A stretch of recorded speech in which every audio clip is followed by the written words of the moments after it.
காலை நேரம் பைபிள் அவர் presented by the National Bible College. கிறிஸ்துவின் சபையார் உங்களை வாழ்த்துகிறார்கள். Welcome to Satellite Bible Classes. வணக்கம் மாணவ செல்வங்களே. தேசிய வேதாகம கல்லூரி வழங்கும் வான்வழி வகுப்புகளுக்கு மீண்டும் உங்களை வரவேற்கிறதுல மகிழ்ச்சி அடைகிறேன். இந்த நாட்களில் இயேசு கிறிஸ்துவனுடைய ஓமைகளை குறித்து படித்து வருகிறோம். The parables of Jesus Christ.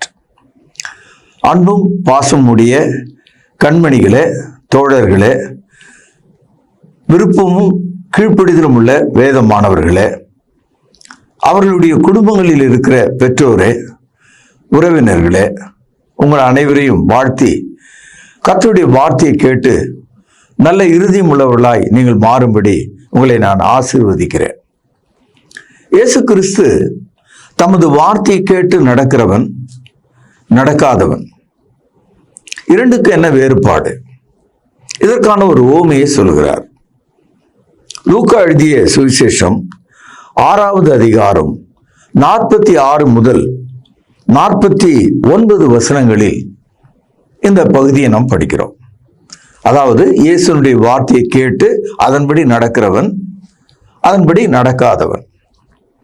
இன்றைக்கு கிறிஸ்தவ மார்க்கத்தில் ஆரம்ப காலம் முதல் வசனத்தின்படி நடக்கிற ஒரு அமைப்பு இருக்கிறது. அது 33வது ஆண்டு 3000 அங்கத்தினர்களோடு எருசலேமில் துவங்கப்பட்டு இன்றைய வரைக்கும் உலகத்தில் 2000 ஆண்டுகளாக மார்க்கமாக இருக்கிறார்கள். ஆனால் 325வது வருஷம் முதற்கொண்டு இன்றைய தேதி வரைக்கும் கிறிஸ்தவத்தில் மதம்னு ஒன்று இருக்கு. 325 ஆரம்பிக்கப்பட்டது கத்தோலிக்கம், 1529 ஆரம்பிக்கப்பட்டது புராட்டஸ்டன்ட் சமயங்கள், 1860 வாக்கிலே துவங்கப்பட்டது பெந்தேகோஸ்து அமைப்புகள். இந்த 3 பிரிவினும் கிறிஸ்தவர்கள் என்று தங்களை சொல்லிக் கொண்டாலும் நாம் அவர்களை கிறிஸ்தவ மதங்கள் என்று அழைக்கிறோம். அதற்கு ஒரு காரணம், அவர்கள் புதிய ஏற்பாட்டையும் பழைய ஏற்பாட்டையும் கையிலே வைத்துக்கொண்டு தங்களுடைய சொந்த அனுபவங்களையும் சாட்சிகளையும் கற்பனைகளையும் பண்டிகைகளையும் விழாக்களையும் மாத பிறப்புகளையும் வருஷ பிறப்புகளையும் இப்படி பலவிதமான தேரையும் பவனியும் உள்ளே கொண்டு வந்தார்கள். விக்கிரக வழிபாடு நிரம்பி வழிகிறது. கத்தோலிக்கத்தில் இருக்கிற அத்தனை விக்கிரக வழிபாடுகளையும் பெந்தேகோஸ்து அமைப்புகளில் இன்றைக்கு நீங்கள் பார்க்கலாம். ஆக ரொம்ப ஆச்சரியமான ஒரு தகவல் என்னன்னா, கிறிஸ்துவனுடைய வார்த்தையை கேட்டும் அதன்படி நடக்கிறோம் என்று நினைத்து கொண்டு அதன்படி நடவாமல் போகிற இவர்களை குறித்து நான் மிகவும் வேதனை அடைகிறேன். நான் சொல்வதை நீங்கள் பொறுத்து கொள்ள வேண்டும். அது உண்மைதானா என்று நீங்கள் விசாரிக்க வேண்டும். வேத வெளிச்சத்தில் அதை நீங்கள் கண்டுபிடிக்க வேண்டும். இயேசு கிறிஸ்து ஒரு பிரம்மாண்டமான ஒரு ஓமையை சொல்கிறார். எல்லா மனிதனுக்கும் தெரிந்த ஒரு ஓமையை சொல்கிறார். காரணம் என்னன்னா, ஆதியாகமம் 4வது அதிகாரம் 17வது வசனம். அன்றைக்கு ஆதாமுடைய குடும்பத்திலிருந்து வெளியே வந்த காயின் ஒரு பட்டணத்தை கட்டினான் என்ற ஒரு தகவலை நம்ம படிக்கிறோம். ஆதியாகமம் 11வது அதிகாரம் முதல் 7 வசனங்களை நீங்கள் படிப்பீர்களானால், சினையர் என்ற தேசத்துல செங்கல் அறுத்து சூளை அமைத்து அவர்கள் பாபியல் கோபுரத்தை கட்டினதாக ஒரு தகவலை நாம் படிக்கிறோம். அதாவது உலகத்திலேயே உயரமான ஒரு கட்டடமாக அவர்கள் அதை கட்டினதாக நாம் படிக்கிறோம். அதுக்கு பிறகு தொடர்ந்து மனிதர்கள் தாங்கள் குடியிருக்கும்படியான வீடுகளையும் கோட்டைகளையும் கொத்தளங்களையும் கட்டுவது வழக்கமாக இருந்தது. சாலமோன் மகாராஜா காலத்துல வானம் எனக்கு சிங்காசனம், பூமி எனக்கு பாதபடி அப்படின்னு தேவன் சொல்றார். Heaven is my throne, earth is my footstool என்று சொல்கிறார். அப்படிப்பட்ட ஒரு தேவனுக்கு எருசலேம் நகரத்துல சுமார் 7 ஆண்டுகள் செலவிட்டு மாபெரும் கோவில் ஒன்றை, ஆலயம் ஒன்றை சாலமோன் கட்டின வரலாற்றை 1 ராஜாக்கள் 6வது அதிகாரம் 14வது வசனத்திலே நீங்கள் படிக்கலாம். ஒரு சாம்பிளாக, ஒரு உதாரணமாக தான் இதெல்லாம் உங்களுக்கு சொன்னேன். நம்ம ஊர்ல ஒரு பழமொழி உண்டு, வீட்டை கட்டிப்பார், கல்யாணத்தை பண்ணிப்பார். காரணம், ஒரு கல்யாணம் பண்ண பிறகு மனிதன் குடியிருப்பதற்கு வீடு தேவைப்படுது. கல்யாணம் பண்ண மக்கள் பிள்ளைகளை பெற்று வளர்க்க வேண்டும், வாழ வேண்டும். அப்படியானால் பாதுகாப்பான ஒரு வீடு அவர்களுக்கு தேவை. ஆக கல்யாணமும் வீடும் ஒன்றின் பின் ஒன்றாக அமைய வேண்டிய ஒரு ஆசீர்வாதமாக இருக்கிறது. ஆகவே மனிதர்கள் எப்போதும் வீடுகளை கட்டுகிறவர்களாக இருக்கிறார்கள். லூக்கா எழுதிய சுவிசேஷம் 14வது அதிகாரம் 28வது வசனம். உங்களில் ஒருவன் ஒரு கோபுரத்தை கட்ட மனதாயிருந்து அஸ்திபாரம் போட்ட பின்பு முடிக்க திராணி இல்லாமற் போனால் பார்க்கிறவர்கள் எல்லாரும், இந்த மனுஷன் கட்டத் தொடங்கி முடிக்க திராணி இல்லாமற் போனான் என்று சொல்லி தன்னை பரியாசம் பண்ணாதபடிக்கு அதை கட்டி தீர்க்கிறதற்கு தனக்கு நிர்வாகம் உண்டோ இல்லையோ என்று முன்பு அவன் உட்கார்ந்து செல்லும் செலவை கணக்கு பாராமல் இருப்பானோ. ரொம்ப அருமையான ஒரு ஆலோசனை இது. ஒரு ஆள் ஒரு வீட்டை கட்டணும்னு நினைக்கிறாரு, கட்ட ஆரம்பிச்சிட்டார், கட்டிக்கிட்டே இருக்கார். 1 வருஷம் போனது, 2 வருஷம் போனது, 10 வருஷம் ஆனது, முடியல. அப்போ அந்த பகுதியில் போகிறவர்கள், இந்த மனிதன் கட்ட தொடங்கினா ஒரு பைத்தியக்காரன், அதை முடிக்கல பார்த்தீங்களா, அவன் ஒரு சாபத்துக்குரியவன், இப்படிதான் ஜனங்க சொல்லிட்டு போவாங்க. இப்போ இயேசு கிறிஸ்து என்ன சொல்றாரு, நீ ஒரு கோபுரத்தையோ ஒரு வீட்டையோ கட்டுவதாக இருந்தால் அதை கட்டுவதற்கு உனக்கு நிர்வாகம், அந்த தேவைகளை சந்திப்பதற்கு பொருள், அதை கட்டி முடிப்பதற்கான ஆர்வம் எல்லாம் இருக்குதான்னு உட்கார்ந்து எவ்வளவு செலவாகும்னு திட்டமிட்டு அதுக்கப்புறம் தொடங்கு. எவ்வளவு அருமையான ஆலோசனை பாருங்க. அதே மாதிரிதான் இயேசு கிறிஸ்துவை பின்பற்றணும்னு நினைக்கிற ஒரு ஆளு சிலுவையை எடுத்துக்கொண்டு பாதி தூரம் போய் சிலுவையை போட்டுட்டு உலகத்தின் பின்னால ஓட முடியாது. சிலுவையை எடுத்துக்கொண்ட மனிதன் உலகத்தை திரும்பி பார்க்க கூடாது. கிறிஸ்துவனுடைய வார்த்தையின்படி நடக்க விரும்புகிறவன் பாதியில திரும்பி விடக்கூடாது. விசுவாசத்தினாலே நீதிமான் பிழைப்பான். அவனுடைய ஆத்துமா பின்வாங்கி போனால் தேவன் அவன் மேல பிரியமா இருக்க மாட்டார். One can follow Christ carrying the cross. There is no backsliding. ஆக இதையெல்லாம் மனதிலே நீங்கள் பொறித்துக் கொள்ளுங்கள். அப்போ ஒரு வீடை கட்டுவது என்பது மனிதனுக்கு தெரிந்த ஒரு விஷயம். இப்போ வீடை கட்டும்போது முதலாவது ஒரு அஸ்திவாரம் நன்றாக போட்டு அதுக்கு மேலதான் வீட்டை கட்டணும். அது எல்லாரும் தெரிஞ்ச விஷயம். ஆங்கிலத்தில் ஃபவுண்டேஷன், அதுதான் நம்ம சொல்றோம். நம்ம ஊர்ல இப்ப சமீபத்தில் ஒரு 10 வருஷத்துல ஒரு பழமொழி ஒன்று இருக்கு, பில்டிங் ஸ்ட்ராங், பேஸ்மெண்ட் வீக். அதாவது கட்டடம் வலுவா இருக்கு, ஆனா அஸ்திவாரம் பலவீனமா இருக்கு. அப்படின்னா என்ன அர்த்தம்? அந்த வீடு எப்ப வேணாலும் எந்த சூழ்நிலை வேணாலும் அப்படியே உள்ள நொறுங்கி விழுந்துரும் அல்லது சாய்ந்து விடும். முகிலிவாக்கம் என்ற இடத்துல சில வருடங்களுக்கு முன்னால ஒரு 11 அடுக்கு கட்டடம் அப்படியே தரைமட்டமாய் விழுந்ததை நீங்க பார்த்தீங்க. காரணம் அதனுடைய அஸ்திவாரம் சரியில்லை அப்படின்னு சொல்றாங்க. காரணம் அது ஒரு ஏரியில கட்டப்பட்ட ஒரு கட்டடமாக இருந்தது. அது மாதிரி ஆவிக்குரிய வகையில கூட கடவுளுடைய மக்களாக நாம் வாழ்வதற்கு நம்முடைய மனதுல இயேசு கிறிஸ்துவுக்கு நல்ல சீஷர்களாக இருப்பதற்கு ஆழமான ஒரு அஸ்திவாரத்தின் மேல கட்டப்பட்ட மக்களைப் போல ஒரு கீழ்ப்படிதல் உள்ள வாழ்க்கையை நாம் செய்ய வேண்டும். இதை தான் இந்த உவமையின் வழியாக கிறிஸ்து நமக்கு கூறுகின்றார். மாணவர்களே, கண்மணிகளே, உங்களுக்கு நான் ஏற்கனவே சொல்லியிருக்கேன், பேரபிள், உவமை என்பதற்கு என்ன அர்த்தம்? பரலோகத்துக்குரிய சத்தியங்கள் பூலோகத்துக்குரிய சிறிய கதைகளில் சொல்லப்படுவது. Heavenly truth explained on the earthly stories. இந்த இடத்துல இயேசுவை பின்பற்றுகிற ஒரு மனிதனை பற்றி தான் இந்த உவமை பேசுகிறது. இயேசுவை கடைசி வரைக்கும் பின்பற்றுகிற ஒரு சீஷனை பற்றி தான் இந்த உவமைகள் நமக்கு பேசுகிறது. கவனிங்கள், லூக்கா 6வது அதிகாரம் 46வது வசனம்.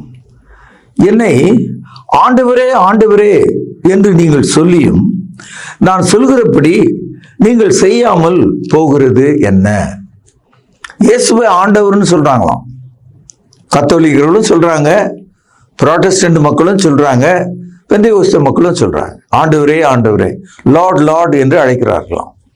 ஆனால் ஆண்டவர் என்று சொல்லியும் கூட ஆண்டவர் சொன்ன வார்த்தைகளை ஏன் கைவிட்டீங்கன்னு கேட்கிறார். இந்த வசனமும் இந்த ஓமையும் இன்றைய கிறிஸ்தவ மதத்தில் இருக்கிற மக்களுக்கு மிகவும் பொருத்தமா இருக்கு. நீங்களும் கூட அதுல ஒரு அங்கமா இருக்கலாம். அதை நீங்கள் சிந்தித்து பார்க்க வேண்டும்.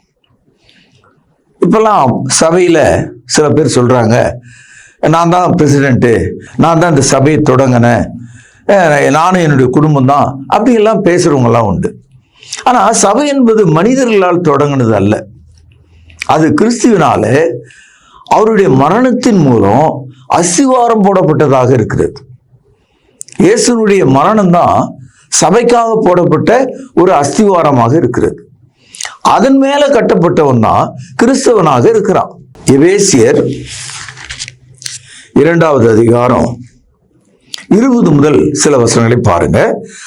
அப்போஸ்தலர் தீர்க்கதரிசிகள் என்பவர்களுடைய அஸ்திபாரத்தின் மேலே கட்டப்பட்டவர்களுமாய் இருக்கிறீர்கள். கவனிங்க, அதற்கு இயேசு கிறிஸ்து தாமே மூலைக்கல்லா இருக்கிறார்.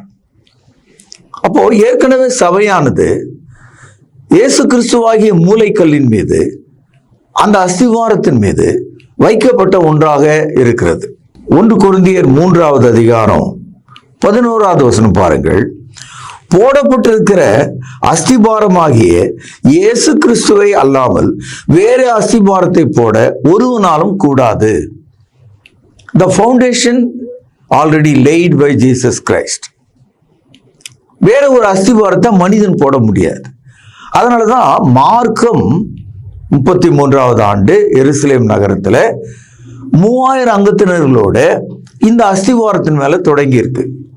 நீங்க அப்போஸ்தலர் நடபடிகள் முழுவதும் படிச்சீங்கன்னா அந்த சபையானது அந்த அஸ்திவாரத்தின் மேல வளர்ந்து கொண்டே வந்தது.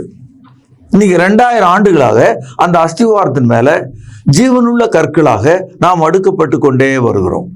ஒவ்வொரு முறையும் பாவியாக மனிதன் பாவத்திலிருந்து மனம் திரும்பி ஞானஸ்நானம் பெற்றுக்கொள்ளும் போது அவனை தேவன் ஒரு ஜீவனுள்ள கல்லை போல அந்த ஆலயத்தின் மீது சேர்த்துக் கொள்கிறார். நாம் அனைவரும் கட்டப்பட்டு வருகிறோம். எபேசியர் 2வது அதிகாரம் 21-22 வசனங்கள். அவர் மேல் மாளிகை முழுவதும் இசைவாய் இணைக்கப்பட்டு கர்த்தருக்குள் பரிசுத்த ஆலயமாக எழும்புகிறது. அவர் மேல் நீங்களும் ஆவினாலே தேவனுடைய வாசஸ்தலமாக கூட்டி கட்டப்பட்டு வருகிறீர்கள். வருகிறீர்கள் என்பது நிகழ்காலத்தையும் காண்பிக்கிறது, எதிர்காலத்தையும் நமக்கு காண்பிக்கிறது. பிரசன்ட் கண்டினியூஸ் டென்ஸ் அது. அப்போ 2000 ஆண்டுகளாக நாம் கட்டப்பட்டு கொண்டே வருகிறோம். அவர் மீது நாம் கட்டப்பட்டு கொண்டே வருகிறோம். எப்படி கட்டப்பட்டு கொண்டு வருகிறோம்? இசைவாய் இணைக்கப்பட்டு. ஒரு லாரி செங்கலை குப்பையை கொட்டிட்டு வீடு கட்டல. ஒரு செங்கல் மேல ஒன்னொன்னும் ஒழுங்கா நூல் வைத்து தட்டி மட்ட பலகையில அந்த கல்லை ஒழுங்கா அடுக்கிதான் அந்த செவத்தை எழுப்புறாங்க. அதுதான் இசைவாக கூட்டி இணைக்கப்படுவது. ஆக சபையானது இவ்வளவு அழகாக வளரக்கூடிய ஒன்றாக இருக்கிறது. சபைக்கு கிறிஸ்து தாமே மூலைக்கல்லாக இருக்கிறார் என்று பார்க்கிறோம். இப்படி எல்லாம் வசனம் இருக்கும்போது இதையெல்லாம் புறந்தள்ளிட்டு ஆண்டவரே ஆண்டவரே என்று உபவாச கூட்டம் வைப்பதும், கூச்சலிடுவதும், தேர்பவனிகளை இழுப்புவதும், பண்டிகைகளை கொண்டாடுவதும், உபவாச கூட்டங்களை நடத்துவதும், கள்ள தீர்க்கதரிசிகளின் பின்னால் ஓடுவதும் என்ன நியாயம்? இந்த ஊமையை மத்தேயு 7ஆம் அதிகாரத்துல ரொம்ப பிராக்டிக்கலா, ரொம்ப அழகாக, இன்னும் கொஞ்சம் தெளிவாக சொல்கிறார். அதை நாம் இப்போ கவனிக்கலாம். மத்தேயு 7வது அதிகாரம் 24வது வசனம் முதல் படிக்கலாம். ஆகையால் நான் சொல்லிய இந்த வார்த்தைகளை கேட்டு கவனிங்கள். இவைகளின்படி செய்கிறவன் எவனோ அவனை கன்மலையின் மேல் தன் வீட்டை கட்டின புத்தி உள்ள மனுஷனுக்கு ஒப்பிடுவேன். 25ஆம் வசனம். பெருமழை சொரிந்து பெருவெள்ளம் வந்து காற்று அடித்து அந்த வீட்டின் மேல் மோதியும் அது விழவில்லை. ஏனென்றால் அது கன்மலையின் மேலே அஸ்திபாரம் போடப்பட்டிருந்தது. இது வரைக்கும் உங்களுக்கு புரிஞ்சிட்டு. இப்ப அடுத்தது கவனிங்க, 26வது வசனம். நான் சொல்லிய இந்த வார்த்தைகளை எல்லாம் கேட்டு இவைகளின்படி செய்யாதிருக்கிறவன் எவனோ, கவனியுங்கள், அவன் தன் வீட்டை மணலின் மேல் கட்டின, கவனியுங்கள், புத்தி இல்லாத மனுஷனுக்கு ஒப்பிடப்படுவான்.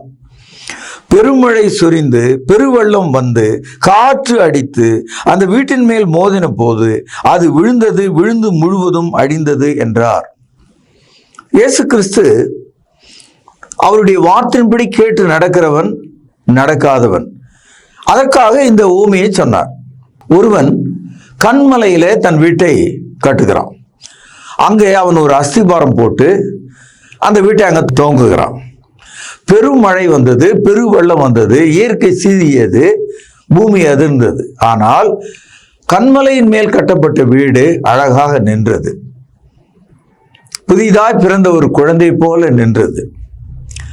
ஆனால் கிறிஸ்துவனுடைய வார்த்தையின்படி நடவாத மனிதன் கிறிஸ்துவனுடைய வார்த்தை கேட்டான்.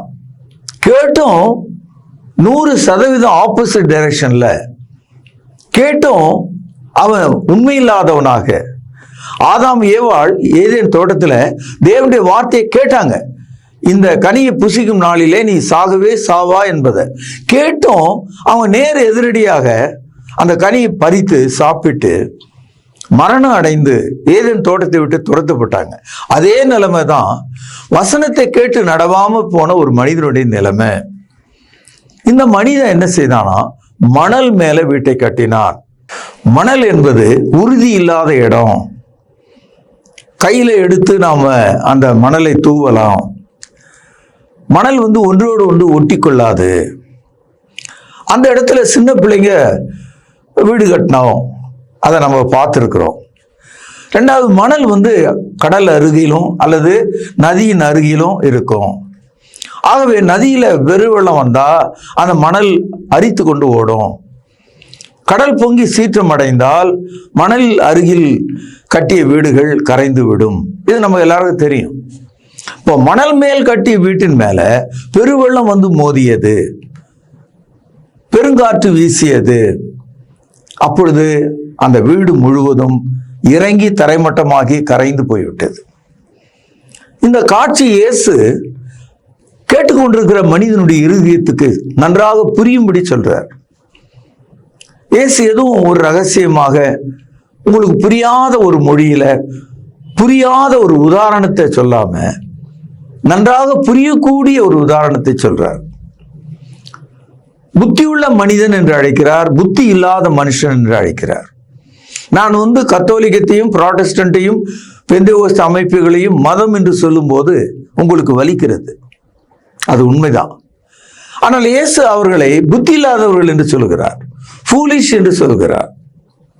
ஏன் அவர்கள் புத்தி இல்லாதவர்கள்? வசனத்தை கேட்டார்கள், ஆனால் அதன்படி அவர்கள் நடக்கவில்லை. அவர்கள் தங்களுடைய விருப்பத்தின்படி அதை கட்டி கொண்டார்கள். அவர்கள் விருப்பத்தின்படி அவர்கள் வாழ்கிறார்கள். கிறிஸ்தவத்தில் பெரும்பகுதி மக்கள் முதல்ல ரட்சிக்கப்பட்டு பிறகு பாவ மன்னிப்பை பெறுகிறார்கள். அந்த மாதிரி ஒரு உபதேசம் புதிய ஏற்பாட்டில் எங்கேயுமே கிடையாது. பாவ மன்னிப்பு பெற்றவர்களை தான் புதிய ஏற்பாடு ரட்சிக்கப்பட்டவர்கள் என்று அழைக்கிறது. பாவம், மரணம் இவைகளிலிருந்து விடுதலையானவர்களைத்தான் ரட்சிக்கப்பட்டவர்கள் என்று வேதாகம் அழைக்கிறது. இந்த கருத்தை சிலுவைக்கு பிறகு அப்போஸ்தலருடைய காலத்துல நீங்க தொடர்ந்து படிக்கலாம். உங்களுக்கு யாருக்காவது ஒரு ஆச்சரியம் இருக்குமானால் நீங்கள் அப்போஸ்தலர் நடபடி 2வது அதிகாரம் தொடங்கி படித்து பாருங்கள். அப்படி இருக்கும்போது விசுவாசம் உள்ளவனாகி ஞானஸ்தானம் பெற்றவன் ரட்சிக்கப்படுவான். மார்க்கு 16ஆம் அதிகாரம் 16வது வசனம். மார்க் 16ஆம் அதிகாரம் எப்பொழுது எழுதப்பட்டது?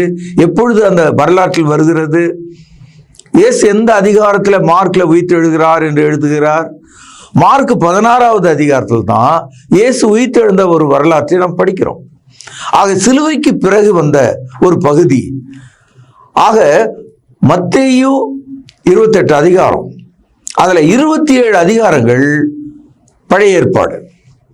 மார்க்ல 16 அதிகாரம், 15 அதிகாரங்கள் பழைய ஏற்பாட்டுக்குரியது. லூக்கால 24 அதிகாரங்கள், 23 அதிகாரங்கள் பழைய ஏற்பாட்டுக்குரியது. யோவான்ல 21 அதிகாரங்கள் 19வது அதிகாரம் வரைக்கும் பழைய ஏற்பாட்டுக்குரியது. ஏன் அப்படி சொல்றேன்னா, சிலுவையில இயேசு மரிக்கிற வரைக்கும் பழைய ஏற்பாடா தான் இருக்கு. சிலுவையின் மரணம் தான் நமக்கு ஒரு புதிய ஏற்பாட்டை கொடுக்கிறது. சிலுவையின் மரணம் தான் நம்முடைய பாவ மன்னிப்பை நமக்கு கொடுக்கிறது.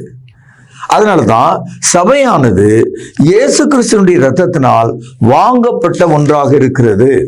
அப்போஸ்தலர் நடபடிகள் 20வது அதிகாரம் 28வது வசனம் உங்கள் கையில பேனா இருக்குமானால் குறித்துக் கொள்ளுங்கள்.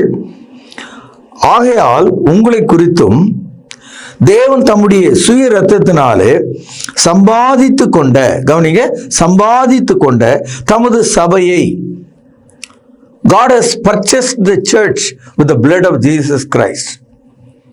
அப்போ சிலுவையில ரத்தம் சிந்துகிற வரைக்கும் அது பழைய ஏற்பாட்டுக்குரிய காரியம். அதாவது ரொம்ப சரியாக பழைய ஏற்பாட்டையும் புதிய ஏற்பாட்டையும் நம்ம பிரித்து பார்ப்பதாக இருந்தால் நீங்கள் அதை புரிந்து கொள்ளணும். ஆகவே தான் புதிய ஏற்பாடு என்பது சிலுவையிலிருந்து நமக்கு தொடங்குகிறது. அதனால்தான் இயேசு கிறிஸ்து கூட அந்த திருவிருந்தை நம்ம கொடுக்கும்போது சொல்றாரு, இது என் சரீரம், இது என் ரத்தம், அநேகருக்காக சிந்தப்படுகிற புதிய உடன்படிக்கைக்குரிய இரத்தமாய் இருக்கிறது. மத்தேயு 26ஆம் அதிகாரம் 26வது வசனத்தில் நாம் படிக்கிறோம். ஆகவே the New Testament begins following the resurrection of Jesus Christ. அதனால்தான் சபையானது 33வது ஆண்டு எருசலேம் நகரத்தில் அப்போஸ்தலர்கள் போதித்த போது அதை கேட்ட மக்கள் விசுவாசித்து 3000 பேர் ஞானஸ்நானம் பெற்றார்கள். இந்த தகவல் அப்போஸ்தலர் நடபடிகள் 2வது அதிகாரம் 41வது வசனத்தில் படிக்கிறோம். அப்படி ஞானஸ்நானம் பெற்றவர்களை கர்த்தர் அனுதினமும் சபையிலே சேர்த்து கொண்டார் என்ற கருத்தை அப்போஸ்தலர் நடபடிகள் 2வது அதிகாரம் 47வது வசனத்திலே நாம் படிக்கிறோம். இப்படியே நீங்கள் அப்போஸ்தலர் நடபடிகளை படித்து கொண்டு போவீர்களானால் அது கிறிஸ்துவனுடைய உபதேசத்தை கை கொண்ட மக்களை காட்டுகிறது. கன்மலையின் மேல அஸ்திவாரம் போட்டு அதன் மேல் அடுக்கப்பட்டிருக்கிற ஜீவனுள்ள கற்களை நமக்கு காண்பிக்கிறது. ஒவ்வொரு விசுவாசியும் ஒரு ஜீவனுள்ள கல்லாக திருச்சபையில் இணைக்கப்படுகிறான், ஆசாரியனாக இணைக்கப்படுகிறான் என்ற கருத்தை நாம் படிக்கிறோம். 1 பேதுரு 2ஆம் அதிகாரம் 4-5 வசனங்கள். மனுஷரால் தள்ளப்பட்டதாயினும் தேவனால் தெரிந்து கொள்ளப்பட்டதும், சிலுவையில யூதர்கள் இயேசுவை தள்ளிவிட்டார்கள், அவரை அறைந்தார்கள். ஆனால் தேவன் அவரை தெரிந்து கொண்டு, கவனிங்கள், மனுஷரால் தள்ளப்பட்டதாயினும் தேவனால் தெரிந்து கொள்ளப்பட்டதும், கவனிங்கள், விலையேற பெற்றதுமாயிருக்கிற ஜீவனுள்ள கல்லாகி அவரிடத்திலே சேர்ந்தவர்களாகிய நீங்களும், இயேசு கிறிஸ்து எப்படி இருக்காரா? ஆலயத்துக்கு ஜீவனுள்ள கல்லாக அந்த சபையில் இருக்கிறாராம். 5ஆம் வசனம் பாருங்கள். ஜீவனுள்ள கற்களை போல ஆவிக்கேற்ற மாளிகையாகவும், ரட்சிக்கப்படுகிற ஒவ்வொரு மனிதனும் ஜீவனுக்குள்ள கற்களை போல ஆவிக்கேற்ற மாளிகையாகவும் இயேசு கிறிஸ்துவின் மூலமாய் தேவனுக்கு பிரியமாக ஆவிக்கேற்ற பலிகளை செலுத்தும்படிக்கு பரிசுத்த ஆசாரிய கூட்டமாகவும் கட்டப்பட்டு வருகிறீர்கள். நீங்கள் ஒவ்வொரு நாளும் கிறிஸ்துவின் சரீரத்துக்குள்ள பரிசுத்த ஆசாரியர்களாக இருக்கிறீர்கள். 6வது வசனம் பாருங்கள். அந்தபடியே இதோ தெரிந்து கொள்ளப்பட்டதும் விலையேற பெற்றதுமாயிருக்கிற மூலைக்கல்லை சீயோனிலே வைக்கிறேன். சீயோன் என்பது எருசலேம் நகரத்துக்கு இன்னொரு பெயர். பழைய ஏற்பாட்டு காலத்தில் தாவீதின் காலம் முதல் எருசலேம் நகரத்தை சீயோன் என்று அழைக்கிறார்கள். ஆக அந்தபடியே இதோ தெரிந்து கொள்ளப்பட்டதும் விலையேறப்பட்டதுமா இருக்கிற மூலைக்கல்லை சீயோனிலே வைக்கிறேன். அதன் மேல் விசுவாசமா இருக்கிறவன் வெட்கப்படுவதில்லை என்று வேதத்திலே சொல்லி இருக்கிறது.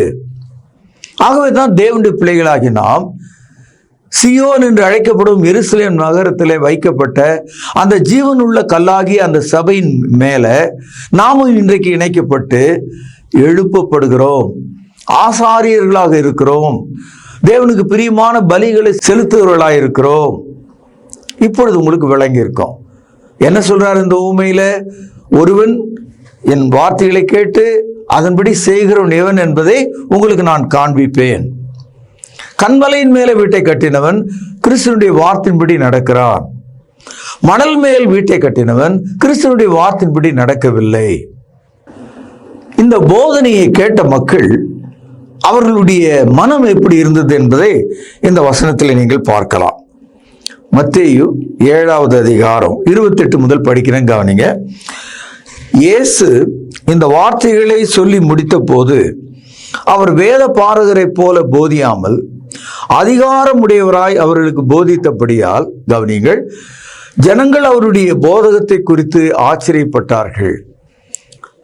இந்த ஊமையில 2 விஷயங்கள் நமக்கு தெரியுது. கிறிஸ்து அதிகாரமுடையவராய் இருக்கிறார். இரண்டாவது, கிறிஸ்துவனுடைய போதனை ஆச்சரியப்படத்தக்கதாக இருக்கிறது. The teachings of Christ are marvelous. அன்பு சகோதரர்களே, கண்மணிகளே, இந்த நாளில் நீங்கள் கேட்ட இந்த ஊமை உங்களை தலைகீழாக புரட்டி போடக்கூடியதாக இருக்கிறது. உங்கள் வாழ்வை சரியான திசைக்கு திருப்பக்கூடியதாக இருக்கிறது. நீங்கள் எந்த ஒரு காரணத்தை சொல்லி தப்பிக்கவே முடியாது. ஏனென்றால் கிறிஸ்துவனுடைய வார்த்தை தெளிவாக இருக்கிறது. இதையெல்லாம் கேட்டுக்கொண்டிருக்கிற நீங்கள் மற்றவர்களுக்கும் இந்த கருத்துக்களை எடுத்து பேசுங்கள். உங்கள் போதகர்களிடத்திலே இது குறித்து கேளுங்கள். இவ்விதமாக திருச்சபையை மீண்டும் நாம் புனரமைக்க வேண்டும். விசுவாசிகளை ஒன்றிணைக்க வேண்டும். உலகளாவிய தேவனுடைய மக்களாக நாம் எழும்ப வேண்டும் என்று கேட்டு நற்செய்தியை நான் இங்கே நிறைவு செய்கிறேன். நாளை நாம் சந்திப்போம். பிரார்த்தனை செய்வோம்.